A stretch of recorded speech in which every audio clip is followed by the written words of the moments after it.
नहीं। हेलो दोस्तों, स्वागत आप सभी का आपके फेवरेट यूट्यूब चैनल एग्जाम तक वॉरियर्स पर। आज हम डिस्कस करने वाले हैं एक्टिव वॉइस पैसिव वॉइस के क्लासेस के बारे में। एक्टिव वॉइस पैसिव वॉइस के आज हम देखेंगे इंपरेटिव सेंटेंस का पीवी कैसे बनता है, निगेटिव सेंटेंस भी देखेंगे इसका, और इसका जितना भी वेरिएशन होता है, जितने भी टाइप्स होते हैं ना, सब देखने वाले हैं। आप किसी भी एग्जाम की तैयारी कर रहे हैं तो ये वीडियो आप सभी के लिए काफ़ी हेल्पफुल है। वीडियो को लाइक करके चैनल को सब्सक्राइब जरूर करिएगा। चलिए वीडियो को शुरू करते हैं। हम आज बात करेंगे इंपरेटिव सेंटेंस का पीवी कैसे बनता है। इंपरेटिव सेंटेंस का पीवी कैसे बनता है। तो अगर इंपरेटिव सेंटेंस किसे कहते हैं, पहले ये जानना जरूरी है। क्लास नंबर 4, ये class number AB and PV का क्लास नंबर कौन सा है? 4 है। तो अगर पुरानी वीडियोस को नहीं देखे, जाकर प्लेलिस्ट में जाकर देख लीजिए। तो बात करेंगे जिन वाक्यों से आज्ञा देने का बोध होता है या फिर आज्ञा लेने का बोध होता है, उसे हम बोलते हैं इंपरेटिव सेंटेंस। यानी कि जिन वाक्यों से आज्ञा का बोध हो, किसका बोध हो? आज्ञा का बोध हो, ऐसे वाक्यों को हम बोलते हैं इंपरेटिव सेंटेंस। जैसे मैं ये कहूँ घर जाओ, मैंने ये बोल दिया घर जाओ, तो इसका इंग्लिश ये होगा गो टू हाउस या फिर गो टू होम करेंगे। गो टू होम, घर जाओ, अपने घर जाओ, गो टू योर होम। घर जाओ या फिर लिखेंगे पानी लाओ, क्या लिख देंगे? पानी लाओ। तो ब्रिंग वाटर, ब्रिंग वाटर। ये जो होता है ये इंपरेटिव सेंटेंस कहलाता है। कौन सेंटेंस कहलाता है? इंपरेटिव सेंटेंस कहलाता है। जैसे आज्ञा दिया जा रहा है, क्या दिया जा रहा है? आज्ञा दिया जा, घर जाओ, किसी को आज्ञा दिया गया। पानी लाओ, ब्रिंग वाटर। ये चीज़ें हमारे सामने है, ये सब इंपरेटिव सेंटेंस कहलाती हैं। अब हम बात करेंगे यहाँ पर इसका पीवी कैसे बनता है। What is the rule here? इंसाफ है। इसका जो रूल होता है, इसका जो रूल स्ट्रक्चर की बात करेंगे, तो जब पीवी हम बनाते हैं इंपरेटिव सेंटेंस का, तो स्टार्टिंग में हम लेट का यूज करते हैं। किसका यूज करते हैं? लेट का यूज करते हैं। ध्यान से इसको देखना है। किसका यूज करते हैं? लेट का यूज करते हैं। लेट के बाद हम नाउन को लाते हैं। किसको लाते हैं? नाउन को यूज करते हैं। नाउन प्लस अब यहाँ पर क्या लाते हैं? सिंपल सी बात है, बी का यूज करेंगे और फिर वर्ब का थर्ड फॉर्म यूज करते हैं। Here is the rule for imperative sentences PV. Understand? Let plus noun plus be plus verb का थर्ड फॉर्म, ये हमारे सामने होता है। बेसिक स्ट्रक्चर होता है इंपरेटिव सेंटेंस का पीवी बनाने का रूल। ठीक। और जब पूरा ये चैप्टर खत्म हो जाएगा तो 20 से 30 क्वेश्चन इंपॉर्टेंट करवा देंगे, उसी में से एग्जाम में पूछेगा, उससे बाहर नहीं पूछेगा। अब देखो बेटा, ये हमने रूल का यूज किया।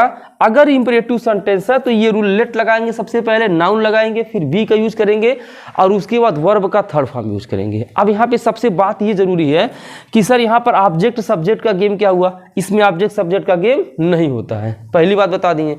लास्ट में बाय यू जोड़ सकते हो, कोई जरूरत है, no need to add by you here.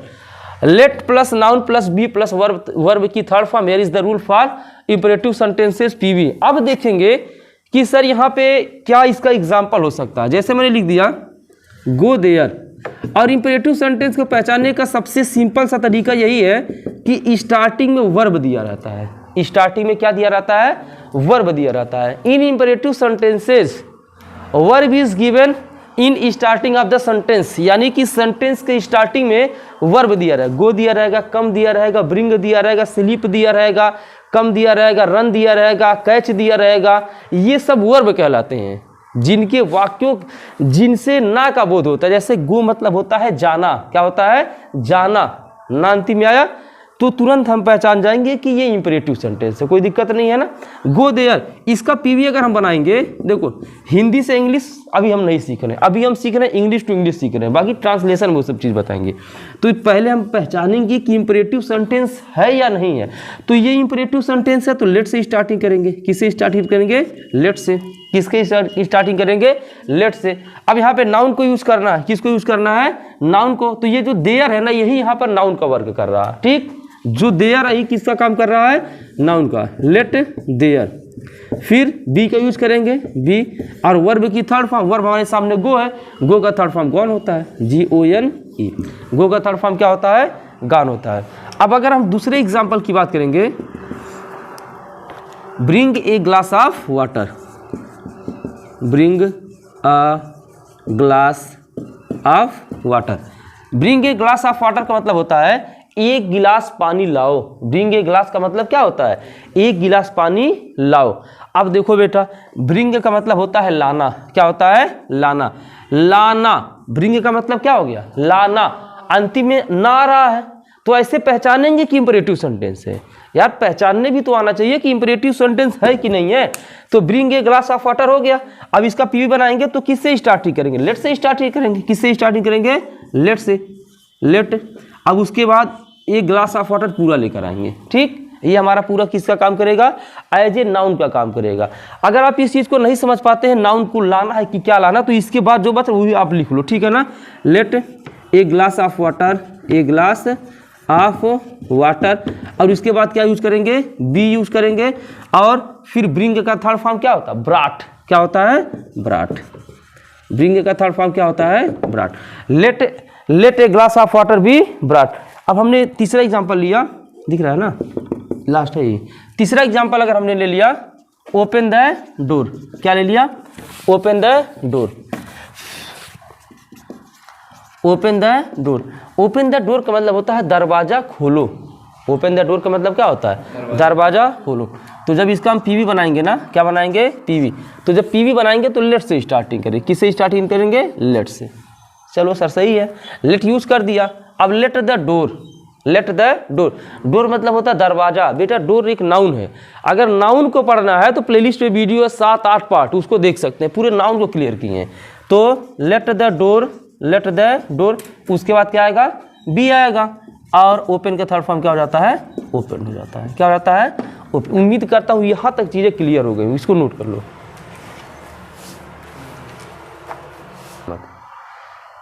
हो गया। अब देखते हैं कुछ ऐसे इंपरेटिव सेंटेंस होते हैं जिनके बारे में आप नहीं जानते या फिर बहुत कम जानते हैं। तो उन इंपरेटिव सेंटेंसेस को हम देखते हैं किस रूल्स के तहत आ रहे हैं और कौन से रूल्स होंगे, स्ट्रक्चर उनका क्या होगा, सारे चीज़ों को हम देख रहे हैं। रुक जाओ जी। अब देखो यहाँ पे कह रहा है कुछ इंपरेटिव सेंटेंसेस से प्रार्थना का बोध होता है। कुछ इंपरेटिव सेंटेंस ऐसे होते हैं जिनसे रिक्वेस्ट का बोध होता है, प्रार्थना का बोध होता है। जैसे मैं कहूँ please bring a glass of water. Please bring a glass of water, कृपया एक गिलास पानी लाइए। ठीक है ना? कृपया एक गिलास पानी लाइए, या फिर ऐसे कृपया पानी का एक गिलास लाइए। ठीक है ना? दोनों बात वही है। तो हमें रूल यहाँ पर ये फॉलो करना है, जब प्लीज दिखे, क्या दिखे? प्लीज, तो वहाँ पर you are requested to use करना है। क्या यूज करना है? You are requested to. You are requested to bring a glass of water. दिमाग इतना सा यूज करना है, कहीं पर भी प्लीज दिख जाए। अगर आपको कह रहा है एक्टिव से पैसिव बनाइए, अगर ये कह रहा है एक्टिव से पैसिव बनाइए और यहाँ पर प्लीज दिख गया, तो प्लीज के जगह पर हम क्या यूज करेंगे? You are requested to. क्या यूज करना है? You are requested to. बस इतना दिमाग में बैठाना है, यू आर रिक्वेस्टेड टू। अब बाकी चीज़ों को ऐसे उतार देना, bring a glass of water. इसका रूल बहुत आसान है। जैसे दे दिया प्लीज गो देयर, तो यहाँ पर क्या करेंगे? You are requested to, you are requested to go there. बस यहाँ पर कहानी खत्म हो गई। कहने का अर्थ ये है, अगर कोई भी इंपरेटिव सेंटेंस प्लीज से स्टार्ट है, कहाँ से स्टार्ट है? प्लीज से स्टार्ट है, और उसका पीवी बनाने के लिए दे रहा है। क्या बनाने के लिए? पीवी बनाने के लिए दे रहा है, तो बस आपको करना क्या है? You are requested to use करना है। क्या यूज करना है? यू आर रिक्वेस्टेड टू, और बाकी bring a glass of water अपना क्लियर हो जाएगा। ठीक, कोई दिक्कत नहीं। ये चीज़ें उम्मीद करता हूँ ये समझ में आ गया होगा। प्लीज से स्टार्ट है तो यू आर रिक्वेस्टेड टू, बाकी चीज़ों ऐसे उतार दे रहे हैं। ठीक, अब आगे देखेंगे रूल। नेक्स्ट रूल की बात करेंगे। नेक्स्ट रूल कह रहा है कुछ इंपरेटिव सेंटेंसेस से सलाह का बोध होता है। किसका बोध होता है? सलाह का बोध होता है। कुछ इंपरेटिव सेंटेंस ऐसे जो सलाह देते हैं, घर पर पढ़ो, तेजी के साथ मत चलो, अपने माता पिता का सम्मान करो। ठीक, जो कि लड़के आजकल करते नहीं हैं, ये सही बात है, बहुत कम लोग करते हैं। तो सलाह का बोध होता है, तो वहाँ पर क्या करेंगे? कुछ इंपरेटिव सेंटेंसेस से सलाह का बोध होता है। तो जो यहाँ पर स्ट्रक्चर बनेगा वो क्या बनेगा? Subject plus should plus be plus verb का थर्ड फॉर्म प्लस ऑब्जेक्ट। ये यहाँ पर स्ट्रक्चर इसका है। क्या है? स्ट्रक्चर है। स्ट्रक्चर का मतलब होता है बनावट। क्या होता है? बनावट होता है। अब इसका हम यूज करा रहे हैं बनावट, यानी कि जिन भी इंपरेटिव सेंटेंस से सलाह का बोध होता है, और जब उसका पीवी बनाएंगे तो इस स्ट्रक्चर का हम प्रयोग करेंगे। सब्जेक्ट शुड बी वर्ब का third form object, subject should be verb का third form object, subject should be verb का थर्ड फॉर्म ऑब्जेक्ट। याद हो जाएगा। देखो ये रूल रटना नहीं है, रटने से याद नहीं होता, ये एग्जाम्पल से समझना है कि हो कैसे सकता है। ठीक, without example you can not understand the question. देखो बेटा यहाँ लिखा है ओबे योर टीचर, अपने अध्यापक का सम्मान करिए, सिंपल सी बात है। तो यहाँ पे एडवाइस दे रहा कि नहीं दे रहा? दे रहा। कहाँ देखते हो जी? यहाँ देखो, ओबे योर टीचर, अपने अध्यापक का क्या करो? सम्मान करो। मिटा नहीं रहा वो भी, अपने अध्यापक का क्या करो? सम्मान करो। तो जब ये चीज यहाँ पे एडवाइस दे रहा है तो हमने क्या लगाना है? पहले सब्जेक्ट लगाना है। कहोगे सब्जेक्ट कहाँ है? योर टीचर ही तो सब्जेक्ट है यहाँ पर, यही तो सब्जेक्ट है योर टीचर। योर टीचर ही यहाँ पर सब्जेक्ट है। सब्जेक्ट का यूज किया, फिर किसका यूज करना है? शुड का। तो योर टीचर शुड आ जाएगा, फिर किसका यूज करना है? बी का, फिर वर्ब का थर्ड फॉर्म लगाना है। तो ओबे है वर्ब, और वर्ब का थर्ड फॉर्म, उधर से आओ, वर्ब का थर्ड फॉर्म ओबे का हो जाएगा ओबेड। क्या हो जाएगा? ओबेड। ठीक, तो your teacher should be obeyed.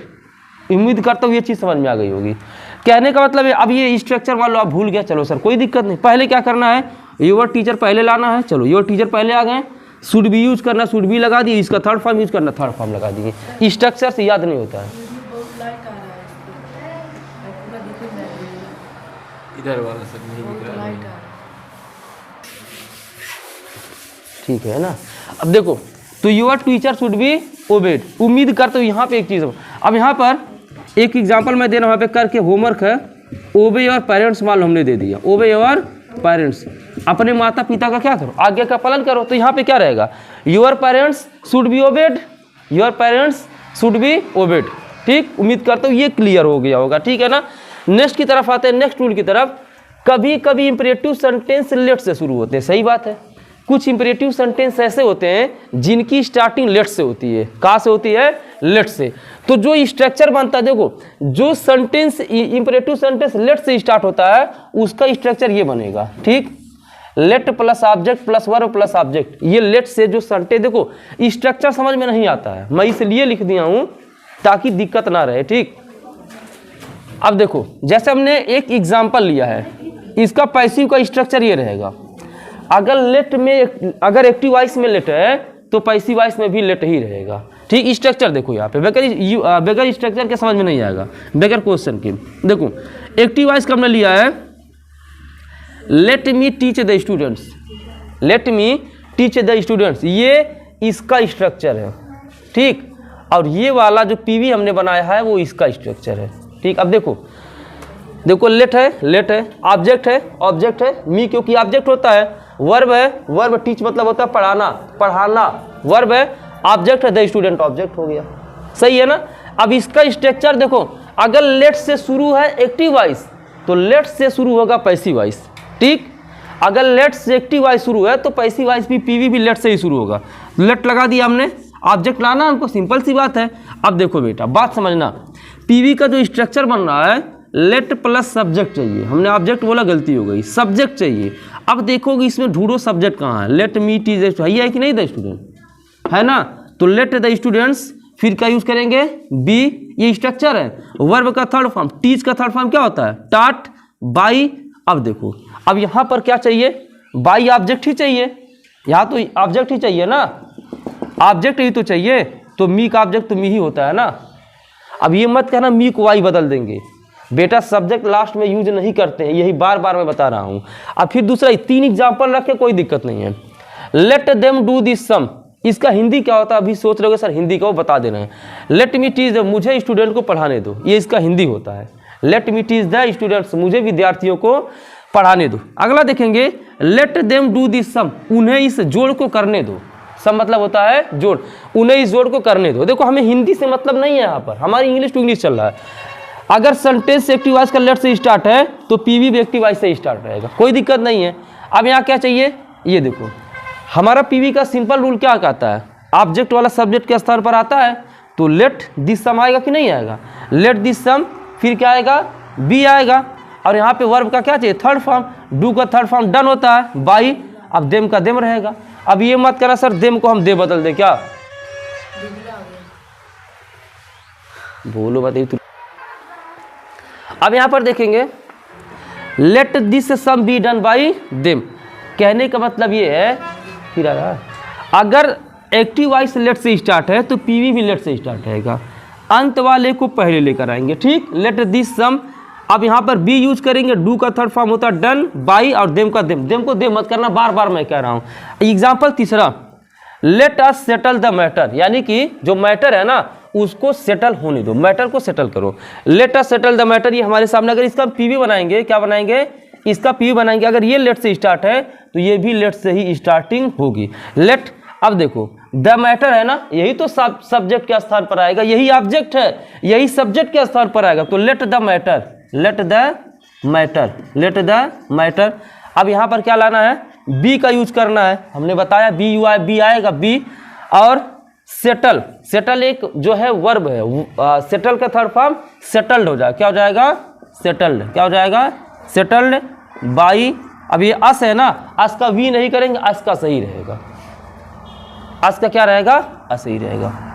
ठीक, ये इस 3 एग्जाम्पल इसलिए मैंने लिखा था लेट वाले एग्जाम का। लेट का हमने 3 एग्जाम्पल, अब लिख लो जो लोग बचे हुए हैं। लेट का हमने कितना एग्जाम्पल लिखा है, 3 एग्जाम्पल लिखा है। उम्मीद करता हूँ आज इंपरेटिव सेंटेंस क्लास समझ में आया होगा, और निगेटिव का भी मैं बता दूंगा, टेंशन की बात नहीं। मिलते हैं नेक्स्ट वीडियो, तब तक के लिए जय हिंद, वंदे मातरम।